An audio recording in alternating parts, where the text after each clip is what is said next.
Please note that this video is just one part of a previously released much bigger project. You may remain seated and watch this video and then click on the next part at the end, or you can just go straight to the ultimate guide right now and browse the chapters. Links to everything in the description. Thank you.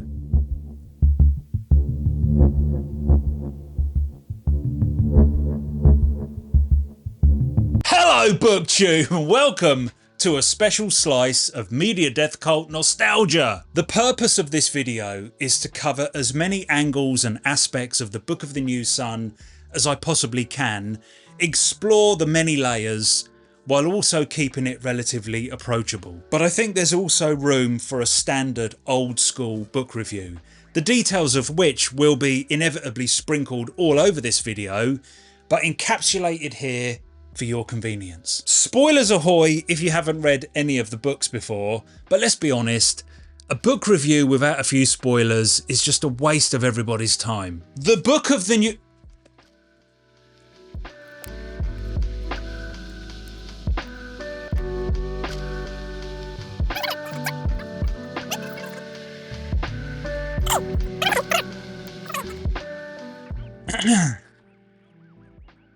Ladies and gentlemen, the Book of the New Sun. Just to clarify, I am including the Earth of the New Sun. The Earth of the New Sun in this review. You can all argue amongst yourselves whether it's a coda, a true sequel, or something that the publishers forced Gene Wolfe to write. I don't give a shit. It's book 5 of a 5-book series, disjointed by a metafictional wormhole. This is actually quite refreshing. I talk about and think about this book on a daily basis, and during the research of this video my brain has been flooded with details and nuances. It's nice to just talk about this in a simple lump. My history with this thing is I first read it about 20 years ago. You know what, I don't think I even finished Earth of the New Sun. I can clearly remember most of The Shadow of the Torturer for some reason, but then I just have flashes of interesting scenes from some of the other books. The main thrust of the narrative was completely lost. Over the years I read the odd chapter or paragraph just to experience the prose, but it was something that I left on the back burner and intended to return to one day. I had a big plan of reading the whole thing back to back, doing a ton of research and really nerding out. And now I've done exactly that. I read the whole thing about 5 years ago, and then again when this channel hosted a full read along in 2020... what year was it, Charlie? 2022, 2023, sometime around then. Please understand that this is a dream come true for me, to have a platform where I can make videos and share my reading experience, introduce new people to Gene Wolfe, and virtually hang out with other Book of the New Sun enthusiasts. Yeah, we rock. This video, well, all of our videos actually, cost a lot of time and some money to make. Money that we don't have. You can support this operation by donating on Buy Me a Coffee, which is an online tipping service. Get yourself some merch over at the merch store, or you can join the cult on Patreon and gain access to our exclusive Discord and the podcast, Radio Death Cult. Links to all that good stuff in the description. Thank you so much.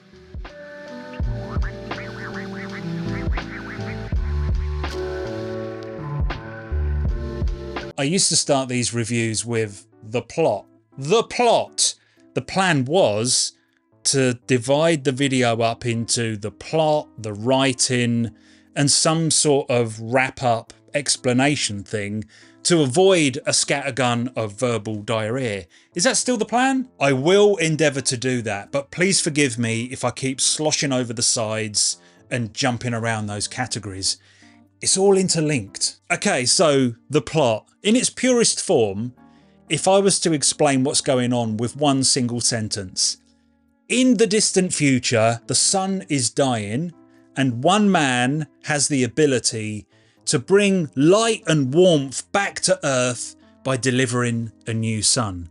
It's right there in the title. And that man, or boy, is an apprentice torturer called Severian. He's our main character.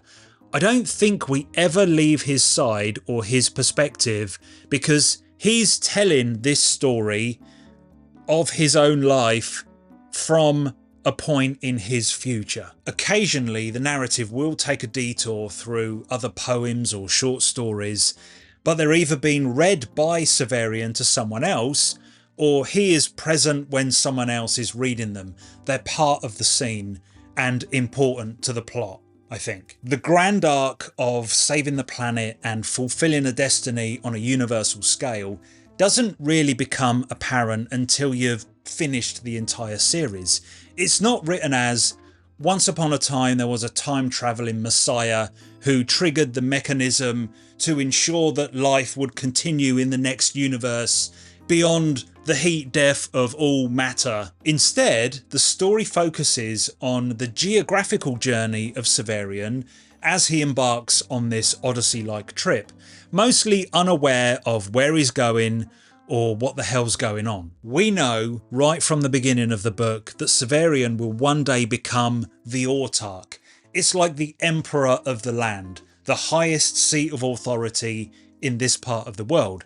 So he's writing what we're reading as the Autarch, the current Autarch, the future Autarch. I love how this gives us some sort of destination to aim for in chapter 1. Gene Wolfe is very aware that we're about to be quite confused, so he creates this invisible force that pulls us through the story. He's in complete control of our reading journey. The plot! Concentrate. Severian helps a woman who is being held, awaiting torture in the guild's tower. He slips her a knife so she can commit suicide. He's banished from the city of Nessus. This is the place where he was born, the city that he has never left his entire life. His punishment, probably to save face for the Torturers Guild, is to walk to the far off city of Thrax, where he will become the new torturer. He kind of got away with it. He's just been transferred. To cut a long story short, very short, because you've all read these books before, haven't you? And I've covered this in much more detail in the synopsis part of this video. It takes 2 books to get to Thrax. Some weird things happen. Some people try and kill him. He leaves Thrax. Some aliens from the future tell him that he is indeed the chosen one, and then he becomes the Autarch. He rules the land for about 10 years, and then he leaves on a spaceship and travels to a weird planet where he is judged, and then he brings the new son back to Earth, and everybody lives happily ever after. I'm being very flippant with the plot because for the vast majority of the time spent reading this book, the plot wasn't my main source of entertainment or interest. Not until we get to about the second half of Earth of the New Sun, and then the plot is the best thing about it. The setting of the Book of the New Sun is, aesthetically at least, a declining, tired civilization. Medieval feeling, maybe, where the level of technology appears to be inferior to what we have right now. But we're so far in the future, it becomes obvious, there are lots of clues, that there are remains of unfathomable technology just lying around. Sometimes it's really obvious, like a portal to another dimension, an android, laser guns and flying cars. But the genius is in the execution. Severian is writing this for the people of his time. So why would he explain flying saucers and genetically modified horses and aliens walking among us? It's normal to him, and in many ways Severian is the author of this book, not Gene Wolfe. What? So the plot, the setting, the language, the action itself is a mystery to discover, a puzzle to unlock. And I loved every second of it. Gene Wolfe intended these books to be read over and over again, so I do understand that if you arrived at the Book of the New Sun expecting a traditional fantasy quest, that you would be a bit pissed off at the obscure presentation. what the hell is going on? But I don't think it's that hard to grasp the ground level story, the day-to-day of this book. But I expect many people attempting this for the first time will experience quite a bit of what the hell is going on. When you reread this book, you will discover more layers and hopefully realise that what the hell is going on is a beautiful thing. I know loads of people that have read this book numerous times and will read it again many more times. People that write books and make podcasts about it, and they all still shrug their shoulders at certain points, all with a smile on their face. So the surface level story is relatively straightforward, relatively. Gene Wolfe increases our exposure to the science fiction elements and the complexity of the plot as we go. He just has a unique twist on the way that he delivers it to our brains. Thanks for joining us on this episode of Podcast 24/7. Be sure to check out Podcast. The writing, my favourite aspect of the in-the-moment reading experience. I really hope I have the words to convey just how much I loved it. Let's talk about prose. I believe that by definition, prose is the language in its most natural form. So without rhythm or flourish, kind of like the opposite of poetry. Did I get that right? In this case, the prose is the voice of Severian writing his memoirs. However, it's not that bloody simple, is it? We know from paying attention that these 4 books, the original Book of the New Sun, travelled back in time. Obviously Gene Wolfe just imagined this. They travelled back in time and they were quite hard to read, so he translated them as best he could. The Earth of the New Sun done the same, but the language is slightly different because now Severian is a bit older and wiser, and again it was translated by Wolfe. On top of all that, Severian is writing his memoirs from memory, claiming that this is how the events in the book took place. His brain, his consciousness changes as the story progresses. He's actually a different configuration of memories by the time we get to the end of the book. He even interacts with some of the people that he'll one day consume. Don't worry about it. And Gene Wolfe, the actual Gene Wolfe that's writing this book, balances all of that and passes it through these interacting filters and adjusts the prose accordingly. And as if that wasn't enough, Severian is an unreliable narrator. He's purposely vague when it suits him. He often depicts himself as a heroic stud, and sometimes he just lies and contradicts himself. Wolfe has to leave those breadcrumbs in the text just for us, so that we know all of that without it looking like Severian is showing his hand or breaking the fourth wall. So we never truly know what is really happening or what is complete bollocks. All of these things are about perspective, the volume and the clarity of information that's getting through to the reader after it's gone through that meat grinder of time, interpretation and quite possibly propaganda. The language, I'm getting bogged down with definitions here. What many people refer to as the prose, the actual words used, the atmosphere created, is probably the best I've ever read. But why does that even matter? I don't judge a book solely on how complicated or dense the writing is. I don't need great prose if the story and the ideas are amazing. A lot of really good science fiction has shit writing. Now this is the bit that I really struggle to explain, so please bear with me. He paints a picture that is vivid because it's very close to poetry. Descriptions can be purple, but they're also practical. Severian is constantly reflecting on his own situation. So within this pseudo-historical account of events, we get a very personal character study. Everything I've just mentioned about the writing is just the toolkit, the ingredients for a great writer to tell a great story. And I've read a bunch of books that do this very successfully. The magic ingredient, and this is always just slightly out of reach, is the way that almost everything is slightly obscured from view. The balance of that execution is perfect, and it also evolves as we go through the series. The city could have been half constructed out of plastic and yellow glass. Severian could have had a completely different personality, or maybe never even existed at all. And as for the events that happen in the book, well, Severian is effectively writing his own gospel. Somehow, Gene Wolfe gives us just enough information to paint the landscape, describe the characters, and let us know kind of what the hell is going on. Just enough to pull us through the narrative. We have to fill in the gaps ourselves. It's so rewarding. You feel smart when you figure something out for yourself, but it's delightfully frustrating when you don't understand, because it makes you open your eyes and pay attention, and you instinctively know that it goes much, much deeper. Just like your mum.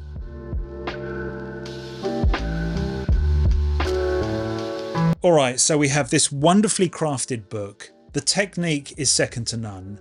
I had a blast reading every single page, and once all the pieces slot together, I'm in love with the plot. I can't stop thinking about it. But what does it all mean? I think it's important to point out that I follow my own interpretation, death of the author, birth of the reader concept, meaning I don't have to accept Gene Wolfe's intentions. That's how I think all art should be reviewed. We take the Book of the New Sun, we take my brain, and we squish them together, and a new thing is born. It'll probably look a lot like Brad Pitt with a massive tash. That doesn't mean that I go off on some weird tangent and throw away the whole Jesus thing that this book is clearly probably about. Not at all. I'm just not into so-called experts telling other readers that they didn't understand it because it doesn't line up with what they think Gene Wolfe was talking about. I'm saying that the debate should never end. My take is that this is an obvious parallel to the Messiah story. Severian does save the world, sort of, and he is the conciliator that is prophesied to return one day with a big cross on his back, his sword, and he is a very naughty boy. I think Wolfe wants us to... It's like he's playing a trick. He presents us with a puzzle that we think we've solved. This is a Bible analogy, but then he sidesteps that and shows us that Severian is an absolute piece of shit. He's not teaching anyone to be a better person. Or is this in fact an anti-religious story? An earth that has left God so far behind that its saviour is a lying rapist, and now we need faith more than ever. I think it's about all of those things. But just like the prose, it's a very personal thing. It's one man's journey from lowly apprentice to the king of the land to living God. And that's why you have to read Earth of the New Sun to get that full character arc. I'll leave you with this image, something that blows my mind every time I think about the book. The zooming out effect of ever deeper concentric layers of meaning, physical space and providence. We start with this relatively small local story about a guy wandering around, getting in trouble and banging chicks. Then it's sea monsters controlling and manipulating the politics of the land. And then it's about birthing a star and moving it across space and time to Earth. Further out, and it's interdimensional aliens uplifting humanity so that we can save the universe. And then the next universe, the secret history of time, how life can abide and survive an eternal chain of universes. And beyond even that, looking down on the whole thing, maybe then we can see the face of God. And the concentration of information and understanding fades the further out we go. Gene Wolfe knows that humanity, the reader, has limits. And all of this exists and overlaps at the same time in the same book. And then it shrinks all the way back down, and it's a little time travel story about some people that done some stuff. I don't know how he pulled it off. It feels so chaotic a lot of the time, but it always unpicks itself, and you know that every word is exactly where it should be. It's miraculous. And all of this was written in his lunch break while he was making crisps. A score for the Book of the New Sun. Don't be silly. You can't score something that is beyond perfection. This is my #1 book of all time, and it lives rent-free in the pantheon. At the risk of sounding pretentious, this is the only book that I've ever read that I will completely disagree with other reviewers who don't think it's amazing. Any other book, you think Frankenstein is boring, you hate Ender's Game, The Left Hand of Darkness is overrated. Okay, I get it. Let's agree to disagree, that's fine. But if you don't love this, let's just say that that says more about you than it does about the book. Did you love the Book of the New Sun? Did you hate the Book of the New Sun? Oh, Judean People's Front.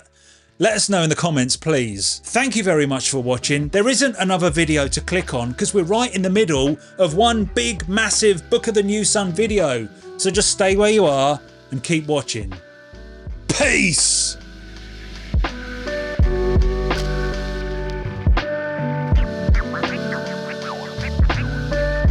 Wow.